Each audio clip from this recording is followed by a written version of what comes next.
noong Biyernes Santo, ginimbal ni Rico yan ang buong bansa sa kanyang pagpanaw.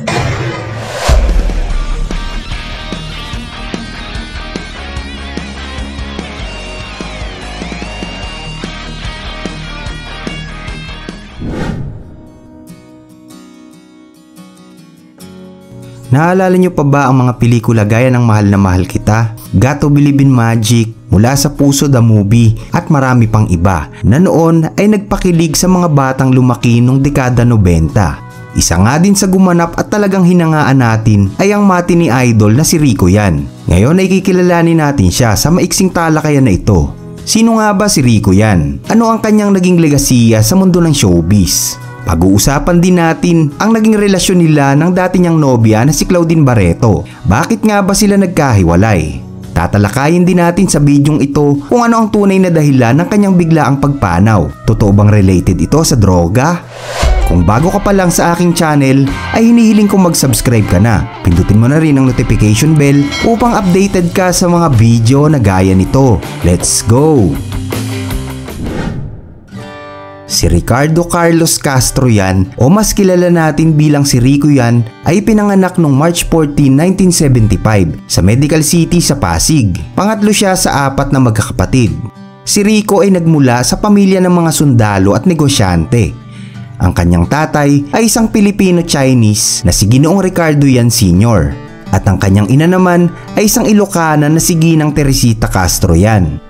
Ang kanyang lolo ay si Manuel Yan na dating Chief of Staff ng Armed Forces of the Philippines. Kapatid ni Rico Yan ang dating TV host ni si Bobby Yan. Ang pamilya nila ay nagmamay-ari ng isang security agency dahil na din sa may background sila sa pagiging sundalo. Si Rico Yan ay nag-aral sa Xavier School noong 1988 at sa De La Salle Santiago Sobel noong 1992. Kumuha ng kursong marketing management si Rico Yan sa De La Salle University. At 19 anyos siya noon nung madiscover siya ng isang talent scout habang siya ay nakapila sa isang fast food.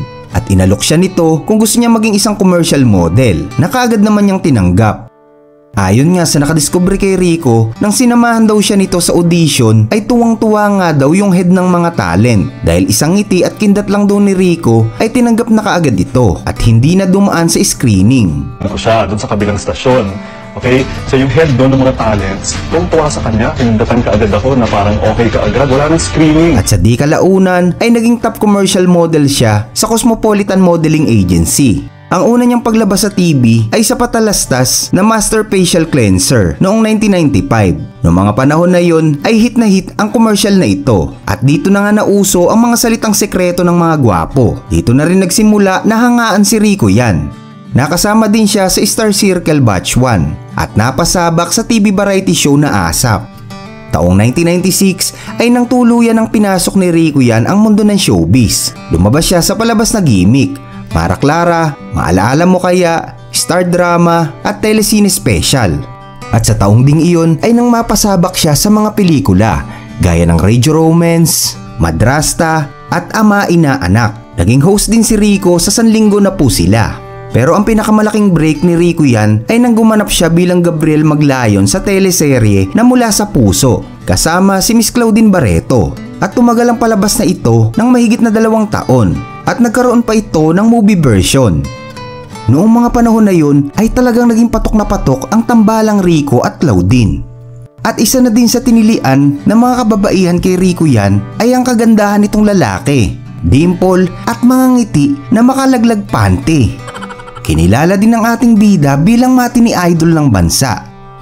Bukod sa pag-aartista ay naging youth spokesman siya ng Department of Education, Cultures and Sport noong 1998. Nilibot nila ang buong bansa upang maipromote ang edukasyon sa mga kabataan. Itinatag din nila ang isang non-profit organization na Pinoy Yan Movement na naglalayo na makatulong sa mga mag-aaral. Nakasama din si Rico sa The Are You Forest King Foundation na bumibisita sa mga paaralan upang maituro ang pagpapahalaga sa ating kalikasan at tinuturo din nila rito ang pagtatanim ng mga puno. Siya din ang unang naging tagapagsalita ng Philippine National Red Cross noong 1999. Labis ang naging kasikatan ni Rico Yan. Naging kabi-kabila ang kanyang pelikula at mga TV show. Kasama din si Rico sa palabas na Home Along the Riles at Flames the Movie. Ilan pa sa kanyang mga pelikula gaya ng Kay Tagal Kitang Hinintay na nakasama niya rito si Judy Ann Santos at gumanap siya bilang si Alex Medina. Pero sa kabila ng pagiging abala ni Rico Yan ay hindi naman niya napabayaan ang kanyang pag-aaral at nakapagtapos siya sa kanyang kurso. Ayon nga sa kanyang ate, bago nito pasukin ang mundo ng showbiz ay naipangako ni Rico Yan sa kanyang mga magulang at mga kapatid na hindi niya pababayaan ang kanyang pag-aaral at magtatapos siya sa kolehiyo. Nakakuha si Rico Yan ng maraming parangal at ilan na nga dyan gaya ng Best Male Star Award, Youth Ambassador, PAMAS Youth Achievement Award, Medal of Honor at napakarami pang iba. Taong 1998 ay pinalabas ang pelikula ng tambalang Rico Yan at Claudine Barreto na pinamagatang Dahil Mahal na Mahal Kita. Dito na rin nagsimulang magkamabutihan ang dalawa sa tunay na buhay. Bagamat matagal na rin silang nagkakasama sa mga pelikula, ito na rin kasi yung panahon na pareho na silang single.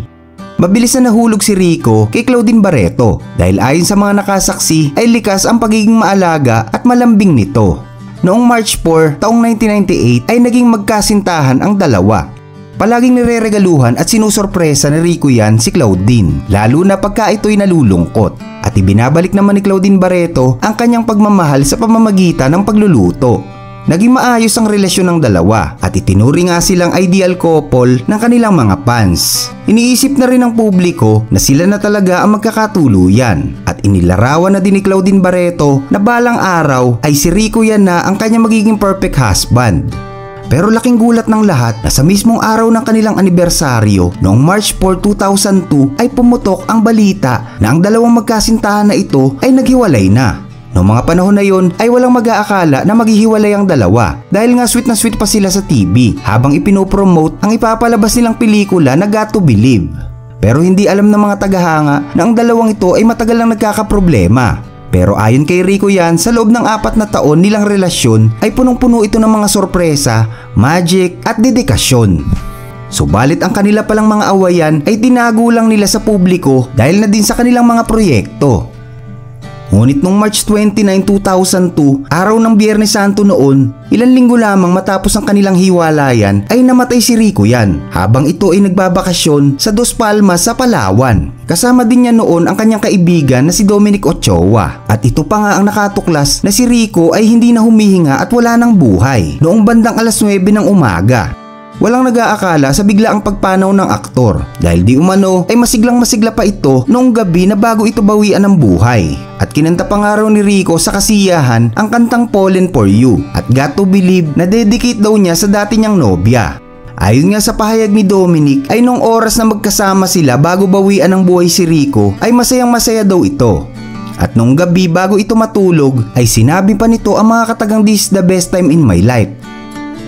Nagkaroon pa nga ng intriga ang pagkamatay ni Rico Yan dahil sa maling anunsyo ni Rosana Roses sa kanyang show na di umano ay related daw sa droga ang sanhi ng pagkamatay ni Rico at hindi dahil sa bangungot. Kaya naman umani si Rosana ng samot-saring pambabatikos at dahil dito ay pansamantala itong inalis sa Star Talk. Pero ayon naman sa otopsiya ng mga pulis ay negatibo si Rico Yan sa droga.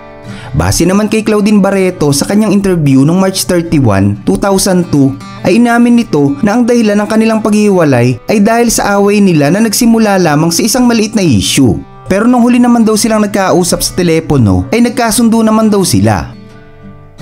Marami naging tanong sa tunay na dahilan ng pagpanaw ni Rico Yan. Pero ang salaysay naman ng kanyang pamilya ay dahil daw ito sa hemorrhagic pancreatitis o bangungot. Libo-libo ang nakiramay sa pagkamatay ni Rico mula sa kanyang pamilya, mga tagahanga at mga nakasama sa industriya. Hindi malilimutan ang naging legasiya ni Rico Yan. Kaya naman magpahanggang ngayon ay nandyan pa rin ang kanyang mga taga-suporta at sinasariwa ang kanyang magagandang alaala.